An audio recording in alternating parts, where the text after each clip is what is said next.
ಪ್ರಭು ನ್ಯೂಸ್ಗೆ ಸ್ವಾಗತ. ಹರಗಾಪುರ ಗ್ರಾಮದಲ್ಲಿ ಭರ್ಜರಿಯಾಗಿ ಪ್ರಚಾರ ನಡೆಯಿತು. ಹುಕ್ಕೇರಿ ಗ್ರಾಮೀಣ ವಿದ್ಯುತ್ ಸಹಕಾರಿ ಸಂಘದ ಚುನಾವಣೆ 2025. ಈ ಚುನಾವಣೆ ಪ್ರಯುಕ್ತವಾಗಿ ಲೋಕೋಪಯೋಗಿ ಸಚಿವರು ಹಾಗೂ ಬೆಳಗಾವಿ ಜಿಲ್ಲಾ ಉಸ್ತುವಾರಿ ಸಚಿವರಾದ ಸತೀಶಣ್ಣ ಜಾರಕಿಹೊಳಿ ಮಾತನಾಡಿ, ದಿವಂಗತ ಅಪ್ಪನಗೌಡ ಪಾಟೀಲ್ ಸಹಕಾರ ಪ್ಯಾನಲಕ್ಕೆ ತಮ್ಮ ಅಮೂಲ್ಯ ಮತ ನೀಡಿ ಬದಲಾವಣೆ ಮಾಡಿ ನಮಗೆ ತಮ್ಮ ಸೇವೆ ಮಾಡಲು ಅವಕಾಶ ನೀಡಬೇಕೆಂದು ಅವರು ಮತದಾರರಲ್ಲಿ ಮನವಿ ಮಾಡಿಕೊಂಡರು.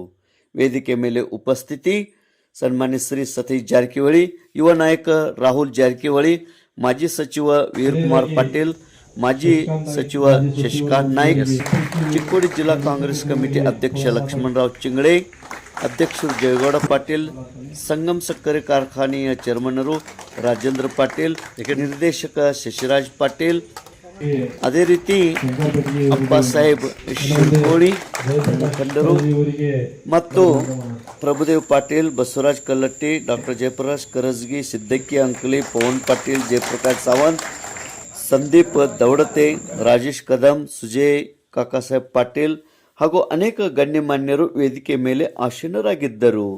ಈ ಒಂದು ಕಾರ್ಯಕ್ರಮಕ್ಕೆ ಅತಿ ಜನಸಾಗರವೇ ಈ ಸಭೆಗೆ ಆಗಮಿಸಿತ್ತು. ಗ್ರಾಮಸ್ಥರು, ರೈತರು ಹಾಗೂ ಮತದಾರರು ಈ ಕಾರ್ಯಕ್ರಮದಲ್ಲಿ ಪಾಲ್ಗೊಂಡಿದ್ದರು. ಸಂಗಮ್ ಸಕ್ಕರೆ ಕಾರ್ಖಾನೆಯ ಚೇರ್ಮನ್ನರು ರಾಜೇಂದ್ರ ಪಾಟೀಲ್ ಎಲ್ಲರಿಗೆ ಸ್ವಾಗತಿಸಿ ಪ್ರಾಸ್ತಾವಿಕವಾಗಿ ಮಾತನಾಡಿದರು. ತೇಜ್ ಪ್ರಭು ನ್ಯೂಸ್, ಹರಗಾಪುರ.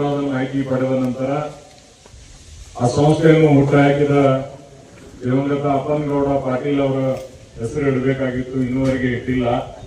ಅದನ್ನ ಈಗೇನು ಹುಕ್ಕೇರಿ ರೂರಲ್ ಎಲೆಕ್ಟ್ರಿಕ್ ಸೊಸೈಟಿ ಅಂತ ಇದೆ, ಅದನ್ನು ದಿವಂಗತ ಅಪ್ಪನಗೌಡ ಪಾಟೀಲ್ ಅವರ ಎಲೆಕ್ಟ್ರಿಕ್ ಸೊಸೈಟಿ ಅಂತ ನಾಮಕರಣ ಮಾಡಿ, ಅದು ಸುಮಾರು ವರ್ಷಗಳ ಹಿಂದೆ ಆಗಿರುವ ಸೊಸೈಟಿ. ಹಲವಾರು ಜನ ಆ ಸಂಸ್ಥೆಯಲ್ಲಿ ಕೆಲಸ ಮಾಡಿ ಹೋದರೂ ಕೂಡ ಆ ಒಂದು ವಿಷಯದ ಬಗ್ಗೆ ಯಾರೂ ಚಿಂತನೆ ಮಾಡಿರಲಿಲ್ಲ. ಆದರೆ ಮುಂದಿನ ಪೀಳಿಗೆಗೆ ಗೊತ್ತಾಗ್ಬೇಕು.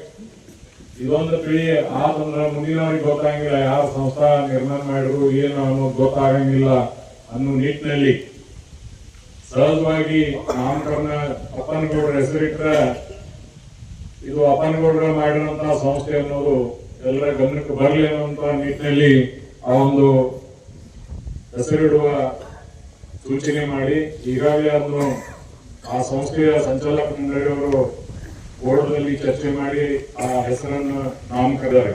ಅದಕ್ಕೆ ನಮ್ಮ ತಾಲೂಕಿನ ಎಲ್ಲ ವಿದ್ಯುತ್ ಗ್ರಾಹಕರ ಬಂಧುಗಳ ಪರವಾಗಿ ನಾನು ಅವರಿಗೆ ತುಂಬಾ ಹೃದಯದ ಧನ್ಯವಾದಗಳನ್ನು ಅರ್ಪಿಸ್ತೇನೆ. ರೈತರ ಬಾಂಧವರು ಗಳದ ಹರಗಾಪುರದಾಗ ಹೇಳ್ತಿದಾರ, ಇಲ್ಲ ನಿಮ್ಮ ಟಿಸಿಗಳು ಏನ್ ತೊಂದರೆ ಆಗಿದ್ದಿಲ್ಲ. ಯಾಕಂದ್ರೆ ರಾಜೇಂದ್ರ ಪಾಟೀಲ್ ಅವ್ರು ಸಾರಿಗೆ ಆ ಕಡೆ ಹೇಳ್ತಿದ್ರು ಟಿಸಿಗಳು ಬರ್ತಿದ್ವು. ಆದ್ರೆ ಎಲ್ಲಾ ತಾಲೂಕಿನ ಇವತ್ತು ವಿಚಾರ ಮಾಡ್ರ, ಇವತ್ತು ಒಂದು ಟಿಸಿ ಸುಟ್ರ ಅದಕ್ಕೆ ಡಿಸಿ ಕನೆಕ್ಷನ್ ಇದ್ರೆ 2-3 ತಿಂಗಳ ಆಯ್ತು ಟಿಸಿ ಬರ್ತಿರ್ತಿಲ್ಲ. ಇದೆಲ್ಲ ನಿಮಗ್ ಗೊತ್ತದ ವಿಷಯ. ಈಗಾಗಲೇ ನಾವ ಹುಕ್ಕೇರಿ ತಾಲೂಕಾದಾಗ ನಾವೇನ್ 3 ತಿಂಗಳಿಂದ ನಾವು 11 ಜನ ಏನೋ ಹೊರಗೆ ಬಿದ್ದ ಸನ್ಮಾನ್ಯ ಸತೀಶ್ ಅಣ್ಣ ಮತ್ತು ಬಾಲಚಂದ್ರ ಅಣ್ಣ ಮತ್ತು ಅಣ್ಣ ಸಾಹೇಬ್ ಜೊಲ್ಲೆ ಅವ್ರ ನೇತೃತ್ವದಾಗ ಏನು ಹೊರಗೆ ಬಿದ್ದ ಬಳಕ ಈ 3 ತಿಂಗಳದಾಗ ಮೊದಲನೇ ಕೆಲಸ ಅಂದ್ರೆ ಫಸ್ಟ್ ಮೀಟಿಂಗ್ ದಾಗ ಗ್ರಾಮೀಣ ವಿದ್ಯುತ್ ಸಹಕಾರಿ ಹೆಸರನ್ನು ಚೇಂಜ್ ಮಾಡುವಂತದ್ದು ಒಂದು ಘೋಷಣೆ ಮಾಡಿದ್ವಿ. ಆ ಮೀಟಿಂಗ್ ದಾಗ ದಿವಂಗತ ಅಪ್ಪನಗೌಡ ಪಾಟೀಲ್ ಗ್ರಾಮೀಣ ವಿದ್ಯುತ್ ಸಹಕಾರಿ ಸಂಘ ಅಂತೇಳಿ ಒಂದು ನಾವು ಠರಾವ್ ಹಾಕಿ ಮೈನಿ ನಮ್ ಜನರಲ್ ಬಾಡಿ ಹೊತ್ತಾಗ ಅದೊಂದು ಠರಾವ್ ಪಾಸ್ ಮಾಡಿ ಅವ್ರಿಗೆ ಏನ್ ಮಾಡಿದಂತ ಒಂದು ಅಪ್ಪನಗೌಡ ಒಂದು ಕೆಲಸ ಇತ್ತು ಅಂದ್ರೆ ಅದು ಸಂಸ್ಥಾ ಸ್ಥಾಪನೆ ಮಾಡಿ ಇದ ಮಾಡಿರು. ಆ ರೈತರ ಸಲುವಾಗಿ ಅದಕ್ಕೆ ಆ ಹೆಸರು ಇಡ್ಬೇಕಾದ್ರೆ ನಾವೆಲ್ಲ ತೀರ್ಮಾನ ಮಾಡಕ ಮೈನ ಜನರಲ್ ಬಾಡಿಗೆಲ್ಲ ಅದ್ ನಿರ್ಣಯ ಆಗಿ ಅದಕ್ಕೆ ಹೆಸರನ್ನು ಅಪ್ಪನಗೌಡ ಪಾಟೀಲ್ ಗ್ರಾಮೀಣ ವಿದ್ಯುತ್ ಸಹಕಾರಿ ಸಂಘ ಅಂತ ಇಡಾಕಬೇಕು. ಈಗ ಯಾಕಂದ್ರೆ ಈ 3 ತಿಂಗಳಲ್ಲಿ ಬಹಳಷ್ಟು ಕೆಲಸ ಮಾಡಿದಂತ ಬಹುಶಃ ನಿಮ್ಗೆಲ್ಲ ಅನಿಸಿದೆ ಅಂತ ನಾ ಭಾವಿಸ್ತೇನೆ. ಟಿಸಿ ಹಾಕಿರ್ಬೋದು, ನಿರಂತರ ಜ್ಯೋತಿ ಆಗಿರ್ಬೋದು, ಅಥವಾ ಅಲ್ಲಿ ಫೋನ್ ಮಾಡಿದ್ರೆ ನಿಮ್ ಕೆಲಸ ಆಗುವಂತ ಪರಿಸ್ಥಿತಿ ನಿರ್ಮಾಣ ಆಗಿದೆ. ಇದು ಮುಂದುವರಿಬೇಕು. ರೈತರ ಪರವಾಗಿ ಆ ಸಂಸ್ಥೆ ಇರಬೇಕು. ಮುಂದಿನ 5 ವರ್ಷಕ್ಕೆ ನಮಗೂ ಅವಕಾಶ ಕೊಡಂತ ಎಲ್ಲ ನಾಯಕರು ಇಲ್ಲಿ ಬಂದಿದ್ದಾರೆ. ನಾಳೆಗೆ ಸಂಜೆ ಹೊತ್ತಿಗೆ ಸುಮಾರು 15 ಜನ ಯಾರಂತ ಒಂದು ಎಲ್ಲ ಮುಖಂಡರು ಸೇರಿ, ಅನ್ನ ಸಬ್ಜಲ್ಲಿ ಅವರು, ಬಾಲಚಂದ್ರ ಅವರು, ಅಪ್ಪಸಾಬ್ ಸಿರ್ಕೋಳಿ ಅವರು, ಎಲ್ಲ ನಾಯಕರು ಸೇರಿ 15 ಜನ ನಿಮ್ಮ ಮುಂದೆ ನಾವು ಕೊಡ್ತೀವಿ. ಅವ್ರಿಗೆ ನಿಮ್ಮ ಆಶೀರ್ವಾದ ಮಾಡೋ ಮೂಲಕ ಏನು ಅಪ್ಪನಗೌಡ ಕನಸಿತ್ತು ಹಿಂದೆ 50 ವರ್ಷಗಳಿಂದ ಅದು ನಡೆಸಿ ಮಾಡಿದ್ರಂತ ತಮ್ಮಲ್ಲಿ ವಿನಂತಿ ಮಾಡ್ಕೊಳ್ಳಿಕ್ಕೆ ನಾವೆಲ್ಲ ನಾಯಕರಿಗೆ ಬಂದಿದ್ದೇವೆ. ಈ ಸಂಸ್ಥೆ ನಿಮ್ದು, ನಿಮ್ಮ ಮತಗಳ ಮೇಲೆ ಇವರು ಡೈರೆಕ್ಟರ್, ಅದಾದ್ಮೇಲೆ ಚೇರ್ಮನ್ರು, ಅದಕ್ಕೆ ಪೂರಕವಾಗಿ ಕೆಲಸ ಮಾಡಬೇಕು. ಯಾವುದೇ TC ಆದ್ರೆ ತಕ್ಷಣ ಬದಲಾವಣೆ ಮಾಡ್ಲಿಕ್ಕೆ ಅವಕಾಶ ಮಾಡಿಕೊಡಬೇಕು. ಅದಾದ್ರಿಂದ ಸ್ವಲ್ಪ ಕಡಿಮೆ ಜನ ಹೋಗಿರ್ಬೋದು, ಬೇರೆ ಊರುಗಳಲ್ಲಿ ಕಡ್ಡಾಯವಾಗಿ ಹೋಗಿದಾರ. ಅವ್ರು ಹೋಗಿ ಅಲ್ಲಿ ವಿನಂತಿ ಮಾಡ್ಕೊಂಡು ಅವ್ರಿಗೆ ಯಾವಾಗ ಮನಸ್ಸಿಗೆ ಬರುತ್ತೆ ಅವ್ರು TC ಕೊಟ್ಟಿದ್ದಾರೆ. ನಿರಂತರ ಜ್ಯೋತಿ ಅಂತ ಯಾವ್ದು ಇಲ್ವೇ ಇಲ್ಲ. ಸೊ ಈಗ ಅಂತ ಪರಿಸ್ಥಿತಿ ಇಲ್ಲ. 24 ತಾಸಲ್ಲಿ ಯಾರೇ ಫೋನ್ ಮಾಡಿದ್ರು ಕೂಡ ನಿಮ್ಮ TC ಬದಲಾವಣೆ ಮಾಡ್ತಾರೆ, ಹೊಸದು ಕೊಡ್ತಾರೆ. ಅದು ಲೋಡ್ ಆಗಿದ್ರೆ ಅದನ್ನ ಇನ್ನೊಂದು ಮಾಡುವಂತ ಪ್ರಯತ್ನ ಈಗ ಆಗ್ತಾ ಇದೆ. ದಯವಿಟ್ಟು ಯಾರು ಕೆಲಸ ಮಾಡ್ತಾರ ಅವ್ರಿಗೆ ನೀವು ಮತಗಳನ್ನು ಕೊಡ್ಲಿಕ್ಕೆ ನಾವು ಕೇಳ್ಕೊಳಕ್ ಬಂದೆ. ಯಾರು ಭಾಷಣ ಮಾಡ್ತಾರ ಅದು ಭಾಷಣ ಈಗ ಮುಗಿಬೇಕು ಈ ಸಾರಿ. ಇಲ್ಲಿವರೆಗೆ ನಿಮ್ನೆಲ್ಲ 30 ವರ್ಷದಿಂದ ಭಾಷಣ ಮಾಡಿ ಮಾಡಿ ಮಾಡಿ ಮಾಡಿ ಮಾಡಿ ನಿಮ್ನ ಒಂಥರ ಏನಂತಾರ ಕವಲ ದಾರಿಯಲ್ಲಿ ಮಾನಸಿಕವಾಗಿ ಇಟ್ಟಿದ್ದಾರೆ. ಈಗ ಭಾಷಣಕ್ಕೆ ಕೇಳೋ ಕಾಲ ಅಲ್ಲ, ಕೆಲಸ ಯಾರು ಮಾಡ್ತಾರ ಅವ್ರು ಬೇಕು ಅನ್ನೋ ಕಾಲ ಈಗ ಬಂದಿದೆ ಅಂತ ನಾ ಭಾವಿಸಿದ್ದೇನೆ. ಅವ್ರಿಗೆ ಸಪೋರ್ಟ್ ಮಾಡ್ಬೇಕು ನೀವು.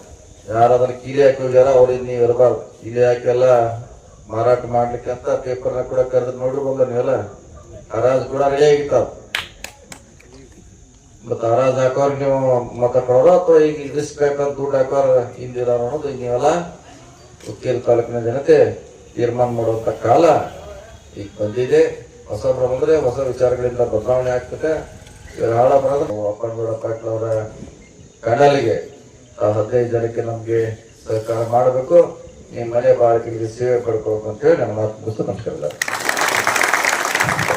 ಬಾಗಿಲಿಗೆ ಬಂದಿದ್ದಾರೆ, ಕೆಲಸ ಮಾಡೋರೆಲ್ಲ ಬಂದಿದ್ದಾರೆ. ಮೊನ್ನೆ ತೀರಾ ಶುಗರ್ ಕಾರ್ಖಾನೆ ACM ಹೋಗಿರ್ಬೋದು. ನೀವು ರೈಲ್ವೆ ಸ್ಟೇಷನ್ ಹೋಗಿರ ಹೆಂಗಿತ್ತು ಮುಂಚೆ ಎಲ್ಲ ಟಾರ್ಪಲ್ ಮ್ಯಾಗ ಕುಂತು ಹುಗ್ಗಿ ತಿಂದ ಬರ್ತಿದ್ರೆ, ಈ ಸಾರಿ ACMಗೆ ಅಂದ್ರೆ ಹೊಸ ಬಂದ್ರೆ ಇವೆಲ್ಲ ಬದಲಾವಣೆ ಆಗ್ತಾರೆ. ಇವತ್ತು ಉದ್ದೇಶ ಹಳಬ್ರು ಇದ್ರೆ ನಾವ್ ಮಾಡಿದ ಇದೇ ಸರಿ, ಇದೇ ಕರೆಕ್ಟ್ ಅಂತ ಅವ್ರು ಹೋಗ್ತಾರ.